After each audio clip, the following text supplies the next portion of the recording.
Good morning, everyone. I welcome you to the next topic called tenses. You will get from this topic 5 marks. You will get 5 marks from this topic. You are given 5 sentences. You have to write 5. There is no choice. Okay, it is a difficult topic. If you learn tenses perfectly, you can do other topics like voice, degrees of direct and indirect, simple compound complex, degrees of comparison, many topics. Is it clear? So you should learn it carefully and completely. Okay, this is the first session. Tenses.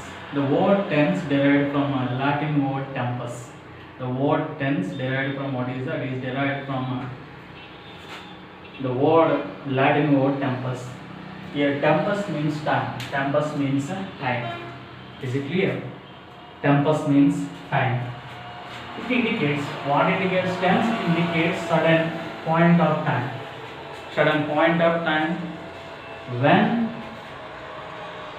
an action takes place. When action takes place. Tense indicates or refers what is the certain point of time. Certain point of time when action takes place. According to its time, tenses are divided into how many types? 3 types. Based on its time, tenses are divided into how many types? 3 types: present tense, past tense, and future tense. Present tense, past tense, and future tense. And each tense has 4 parts. That is simple present tense, present continuous, present perfect continuous, present indefinite,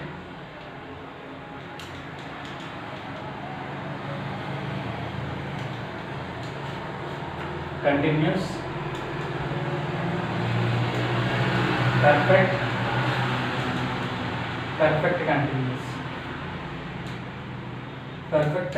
continuous. Okay, present indefinite, nothing but simple present tense, continuous, perfect, and perfect continuous. Everyone, present indefinite, present continuous, present perfect, and present perfect continuous. Past indefinite, past continuous, past perfect continuous. Future indefinite, past future continuous, future perfect continuous. This is okay. I will explain you later what is the present tense, what is the present continuous, and what is the past tense, or what is the past perfect continuous, or anything. I want to explain you what is a sentence. What is a sentence? Listen carefully. Sentence. A group of words which gives a complete sense is called what is a sentence? What is a sentence? A group of words which gives complete sense is called sentence. I think you know this. A group of words which gives complete sense is called what? Sentence. Sentence has 3 parts. How many parts? 3 parts. Every sentence in English has 3 parts. Actually 2 parts. One is a subject and the one is predicate. One is subject and the one is predicate. Here predicate nothing but verb and object. Verb and object. That is the reason why I said civil sentence has 3 parts: subject, verb, object. Subject, verb, object. So here the first part is subject, second part is verb, and third part is what is that? Object. Is it clear? So what is a sentence? A group of words. A group of words give complete sense or complete meaning is called sentence. Come to the example. He listens music. How many words are there here? He is the one, listen is the one, music is the one. How many? 3 words are there. 3 words are there. It is a group of words. It gives a sense. It gives the sense. What is that? He listens music. Atadu music వింటాడు. అతడు music వింటాడు. Okay, and I have to tell one more thing. Every sentence in English must follow one structure, that is called subject, verb, object. Every sentence in English must follow what is that? The structure or a pattern, subject, verb, object, subject, verb, object. Okay, he listens music. It is a subject, it is the verb, and it is the object. Okay, when the order changes, it is not called sentence. For example, music, he listens. Music he listens. 1, 2, 3. Here also 3 words are there, but it is not sentence. It is not a sentence because it is not according to the pattern. It is not according to the pattern. Is it clear? When a sentence has its own pattern, according to its pattern, that is called a sentence. Is it clear now? So here, first one object, second one subject, third one verb. It is not according to the pattern. It is not in the pattern, so it is not called a sentence. At the same time, it doesn't give the complete sentence. It doesn't give the complete sentence, so it is not called sentence. One of my friends has joined in this college. Here, one of my friends is the subject. Has joined verb in this college object. In this college object, how many words are there? 1, 2, 3, 4, 5, 6, 7, 8. 8 words are there. The second sentence, 8 words are there. There are 8 words. It gives a complete sense. It gives the complete sense because it is in its structure. What is the structure? Subject, verb, object. Subject, verb, object. It is a subject, it is a verb, it is an object. Is it clear now what I am saying? So here it gives a sense. One of my friend has joined in this college. My friends lo okaru ee college lo join ayyaru. It gives a sense. It gives the sense. If the words are not in the pattern, are not according to the pattern, that is not called sentence. That is not called a sentence. Is it clear? And next one, wearing t-shirts is not permitted in a college. Wearing t-shirts is not permitted in college. Is it clear? Here, wearing t-shirts is a subject. T-shirts వేసుకోవడం అనేది కాలేజీలో permit చేయదు. So it is the verb and this is the object. This is the object. Is it clear? So when there are a group of words and those group of words should be in structure, should be in a right structure, and it should give complete sense. It should give complete sense. Then it is called as a sentence. Then it is called as a sentence. Is it clear now what I am saying?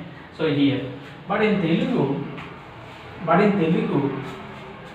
there is no pattern in Telugu, exact pattern in Telugu for a sentence. You can start with subject, you can start with object, and you can start with verb, no problem. But in English, always a sentence starts with what is that subject only. Come to the same example. He listens music. Atadu vintadu music. This is the right pattern in English. Atadu vintadu music. In Telugu, music atadu vintadu. Music atadu vintadu. Right. In Telugu, not in English. Okay. Vintadu atadu music. No problem. Vintadu music atadu. No problem. Is it clear what I am saying? What I am saying in English, what is that? We should follow on structure, but in Telugu there is no structure. You can start with the subject, you can start with the object, you can start with the verb. There is no problem. But in English, always a sentence starts with subject, verb, object. Sometimes a sentence starts with verb and object. Okay, imperative sentence. So this is the sentences. This is the sentences. Is it clear now? Sentence means a group of words which gives a complete sense is called a sentence. Sentence has 3 parts: subject, verb, object. A sentence has 2 parts: subject, predicate. Next one. What is the subject? It's very, very important. Listen. A doer of an action in the sentence. Doer of an action in the sentence is called what is the subject? A doer of an action in the sentence is called subject. It is a short definition. It is a short definition. The exact definition: name of person, name of thing, name of place, which works in the sentence is called what is that? What is that? Subject. Or which we talk about is called what is that? Subject. Is it clear? That is. So subject means a doer of an action. It may be one word or one phrase. Subject may be one word, one phrase. One word or one phrase. Come here, same. Rani watches a movie on TV. How many words are there in the sentence? In the subject place, only one word. Only one word. And its place in the sentence is at the beginning. At the beginning. Its place in the sentence is what? At the beginning. At the beginning of the sentence. Subject place in the sentence where? At the beginning. At the beginning only. Okay. Subject may be one word or one phrase. Phrase means more words. Rani, one phrase. Rani watches a movie on TV. Who watches a TV? What is that movie on TV? Rani. Who does the work here? Rani. So it is called subject. It is called a subject. It is at the beginning of the sentence and it is the doer of the action, so that it is called subject. And it is a one word. Next one, people in the village. People in the village are rude. People in this village are rude. What is the subject here? This is totally subject. People in this village, completely subject. When there is a more words in the subject, one word is important or prominent. That word is called subject word. That word is called what? That subject word. That word is called subject word. When there is a more words in the sentence, that word is called subject word. Main word is called subject word. People in this village. Who are rude in this? Who are rude in the sentence? Only people. People are rude. The main subject is what is the people. Is it clear now? Who are rude? People. Who does the work here? People. Or we are talking about people. Here, Kiran and Karthi were enemies. Kiran and Karthi were enemies. How many words are there? 2 words are there.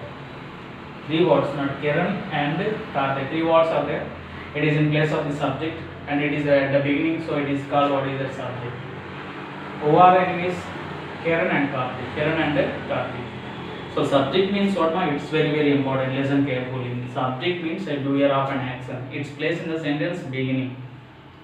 Subject may be one word or more than one word. More than one word. Okay. Here, come here. Wearing t-shirts. Wearing a t-shirts. How many words are there? Here, 1, 2, 2 words. Where after seeing t-shirts, you may think it is a plural, but it's not plural. Of course, it is a plural, but the main word is what is that? Main word is in the subject place is what is that? Wearing. T-shirts, waistcoat, and singular word. So that you should use a singular verb. Here, one of my friends, on seeing friends, you may feel that it's a plural, but it's wrong. It is singular, but the main word or subject word in the sentence is what is that? One. Not this total, only one. Of course, it is a total subject.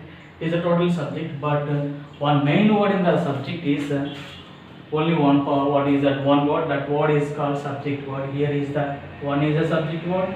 Wearing is a subject word, and the people is a subject word. When there is a only word, that is a subject, because there are more words in place of subject, in place of subject, in place of a subject. Is it clear? So this is the subject. We will explain elaborately in the next session. Thank you very much.